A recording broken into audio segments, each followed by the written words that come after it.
Chapter 8. We capture a flag. The next few days, I settled into a routine that almost felt normal, if you don't count the fact that I was getting lessons from satyrs, nymphs, and satyrs. Or centaurs, sorry. Each morning, I took ancient Greek from Annabeth, and we talked about the gods and goddesses in the present tense, which was weird, of course. I discovered Annabeth was right about my dyslexia. Ancient Greek wasn't very hard for me to read, at least no harder than English. After a couple of mornings, I could stumble through a few lines of Homer without too much of a headache. The rest of the day, I'd rotate through outdoor activities looking for something I was good at. Hiram tried to teach me archery, but we found out pretty quick I wasn't good with a bow and arrow. He didn't complain, even when he had to snag a stray arrow out of his own tail. Foot racing, no good either. The wood nymphs instructors left me in the dust. They told me not to worry about it. They'd had centuries of practice running away from lovesick gods, but still, it was a little humiliating to be slower than a tree. In wrestling, forget it. Every time I got on the mat, Clarice would pulverize me. There's more to where that came from, you punk, she'd mumble in my ear. The only good thing I excelled at was canoeing, and that wasn't the kind of heroic skill people expected to see from the kid who played a minotaur. I knew the senior campers and counselors were watching me, trying to decide who my dad was, but they weren't having an easy time of it. I wasn't as strong as the Aries kids or as good at archery as the Apollo kids. I didn't have hepatitis skills with metalwork, or God forbid, Dionysus's way with fine plants. Luke told me I might be a son of Hermes, a kind of jack of all trades, master of nothing. But I had the feeling he was just trying to make me feel better. He didn't really know what to make of me either. Despite all that, I liked camp. I got used to the morning fog over the beach, the smell of hot strawberry fields in the afternoon, even the weird noises of monsters in the woods at night. I would eat dinner with Cabin 11, scrape part of my metal into the fire, and try to feel some connection to my real dad. Nothing came, just the warm feeling I'd always had, like a memory of his smile. I tried not to think too much of my mom, but I kept wondering if gods and monsters were real, if all the magical stuff was possible, surely there was some way to save her, to bring her back. I started to understand Luke's bitterness and how he seemed to resent his father, Hermes. So, okay, maybe gods had important things to do, but couldn't they call once in a while? Or thunder or something? Dionysus could make Diet Coke appear out of thin air. Why couldn't my dad, whoever he was, make a phone appear? Thursday afternoon, 3 days after I arrived at Camp Half-Blood, I had my first sword fighting lesson. Everybody from Cabin 11 gathered in the big circular area where Luke would be our instructor. We started with basic stabbing and slashing, using some straw-stuffed dummies in Greek armor. I guess I did okay. At least I understood what I was supposed to do. My reflexes were good. Table 5. The problem was I couldn't find a blade that felt right in my hand. Either they were too heavy or too light or too long. Luke tried his best to fix me up, but he agreed that none of the practice blades seemed to work for me. We moved on to dueling in pairs. Luke announced he would be my partner, since this was my first time. Good luck, said one of the campers. Luke's the best swordsman here in 300 years. Maybe he'll go easy on me, I said. The camper snorted. Luke showed me thrusts and parts and shield blocks the hard way. With every swipe, I got a little more battered and bruised. Keep your guard up, Percy, he'd say, then whack me in the ribs with the flat of the blade. No, not that far up. Whoop, lunge, whoop. Now back, whoop. By the time he called a break, I was soaked in sweat. Everybody swarmed the drinks cooler.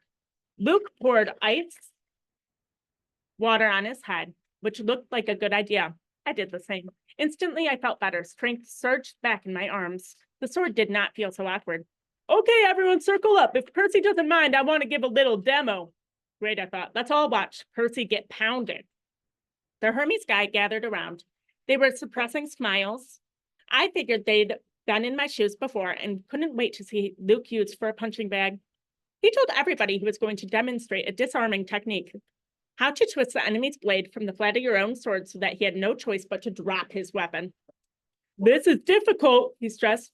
I've had it used against me. No laughing at Percy now. Most swordsmen have to work years to master this technique. He demonstrated the move on me in slow motion. Sure enough, the sword clattered out of my hands. Now in real time, he said after I retrieved my weapon, we keep sparring until one of us pulls it off. Ready, Percy? I nodded and Luke came after me. Somehow I kept him from getting a shot at the hilt of my sword. My senses opened up. I saw his attacks coming. I countered. I stepped forward and tried to thrust it of my own. Luke deflected it easily, but I saw a change in his face. His eyes narrowed as he started to press me with more force. The sword grew heavy in my hand. The balance wasn't right. I knew it was only a matter of time before Luke took me down, so I figured, what the heck? I tried the disarming maneuver. My blade hit the base of Luke's, and I twisted, putting my whole body weight into the started thrust. Clang! Luke's sword rattled against the stones. The tip of my blade was an inch from his chest. The other campers were silent. I lowered my sword. Sorry. For a moment, Luke was too stunned to speak. Sorry? By gods, Percy, why are you sorry? Show me how you did that again. I didn't want to. The short burst of manic energy had completely abandoned me, but Luke insisted. This time there was no contest. The moment our swords connected, Luke hit my hilt and sent my weapon skidding across the floor. After a long pause, somebody in the audience said, beginner's luck. Luke wiped the sweat from his brow. He appraised at me with an entirely new interest. Maybe, he said, but I wonder what Percy could do with a valence sword. Friday afternoon, I was sitting with Grover at the lake, resting from the near-death experience on the climbing wall. Grover had scampered to the top of the mountain like a mountain goat, but the lava had almost gotten me. My shirt had smoking holes in it. The hairs on me had been singed off my forearms. We sat in the pier watching the naiads do underwater basket weaving until I got up the nerve to ask Grover how his conversation went with Mr. D. His face looked a slimy shade of yellow. Fine, he said. So your career's still on track? He glanced at me nervously. Chiron told you I was on my searcher's license? Well, no. I had no idea what a searcher's license was, but it didn't seem like the right time to ask. You just said you had big plans, that you needed credit for completing a keeper's assignment. So did you get it? Grover looked down at the naiads. Mr. D suspended judgment. He said, I hadn't failed or succeeded yet, so our fate is still tied together. If you get a quest, I have to go along and protect you, and we both can come back alive then if they consider it a job complete. My spirits lifted. Well, that's not so bad, right? He managed as he transferred his stable cleaning duty. The chances of you getting a quest, even if you did, why would you want me to come along?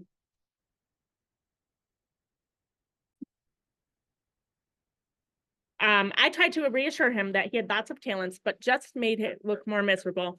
We talked about canoeing and swordsplay for a while, then debated the pros and cons of different gods. Finally, I asked him about the 4 empty cabins. Number 8, the silver one belongs to Artemis. She vowed to be a maiden forever, so she never had kids. The cabin is, honorary. If she didn't have one, she'd be mad. Yeah, okay, but the other 3, the ones at the end, are those for the big 3? Grover tensed. We were getting close to a touchy subject. No, one of them, number 2, is Hera's. That's another honorary thing. She's the goddess of marriage, so of course she wouldn't go around having affairs with mortals. That's her husband's job. When we say the big 3, we mean the 3 powerful brothers, the sons of Cronus. You mean Zeus, Poseidon, and Hades? Right, after the great battle of the Titans, they took over the world from their dad and drew lots to decide who got what. Zeus got the sky, I remembered. Poseidon, the sea, Hades, the underworld. Uh-huh, but Hades doesn't have a cabin here. No, he doesn't have a throne on Olympus either. He sort of does his own thing in the underworld. If he did have a cabin here, well, it wouldn't be pleasant. Let's leave it at that. But Zeus and Poseidon, they both had like a bazillion kids in the midst. Why are their cabins empty? Grover shifted on his hooves uncomfortably. About 60 years ago, after World War II, the big 3 agreed they wouldn't sire any more heroes. Their children were just too powerful. They were affecting the course of human events too much, causing too much carnage. World War II, as you know, was basically a fight between the sons of Zeus and Poseidon on one side and the sons of Hades on the other. The winning side, Zeus and Poseidon, made Hades swear an oath with them. No more affairs with mortal woman. They all swore on the river Styx. Thunder boomed. I said, that's the most serious oath you can make. Grover nodded. And the brothers kept their words. No kids. Grover's face darkened. 17 years ago, Zeus fell off the wagon. There was a TV starlet with a big fluffy 80s hairdo. He just couldn't help himself.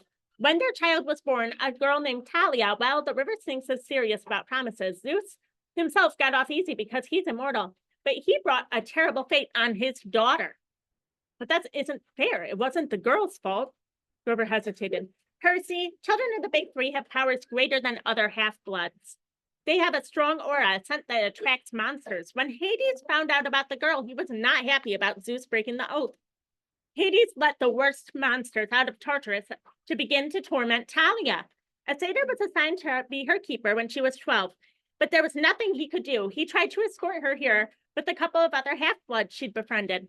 They almost made it. They got all the way to the top of that hill. He pointed across the valley where the pine tree was. All three kindly ones were after them, and they hoarded hellhounds. They were about to be overrun when Talia told the satyr to take the other two half-bloods to safety, and she would fight the monsters. She was wounded and tired, and she didn't want to live like a hunted animal. The satyr didn't want to leave her, but he couldn't change her mind, and he had to protect the others. So Talia made her final stand alone at the top of the hill. As she died, Zeus took pity on her. He turned her into a pine tree. Her spirit still protects the border of the valley. That's why the hill is called Half-Blood Hill. I stared at the pine in the distance. The story made me feel hollow and guilty too. A girl my age sacrificed herself to save her friends. She had faced a whole army of monsters. Next to that, my victory over a minotaur didn't seem like much at all. I wondered if I acted differently. Could I have saved my mother? Grover, I said, have heroes really gone on quest to the underworld? Sometimes, he said, Orpheus, Hercules, Houdini. And have they ever returned someone from the dead? No, never. Orpheus came close. Percy, you're not seriously thinking. No, I lied. I was just wondering, so a satyr is always assigned to guard a demigod? Grover studied me warily. I hadn't persuaded him. I really dropped the underworld idea. Not always.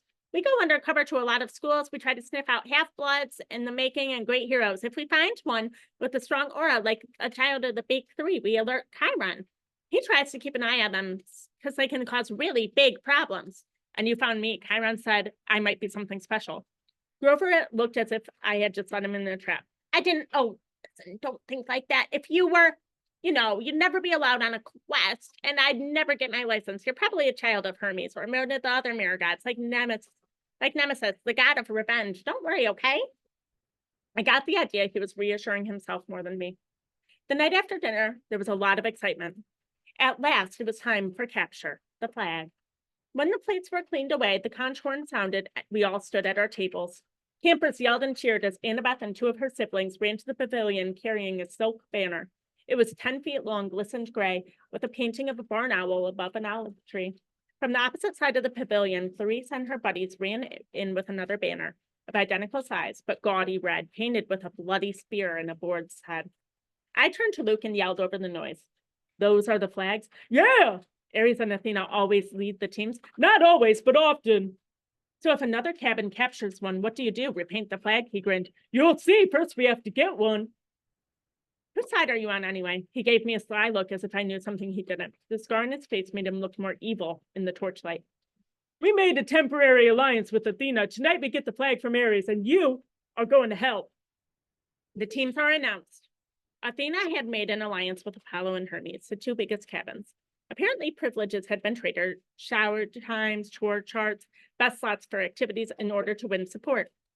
Ares had allied himself with everyone else.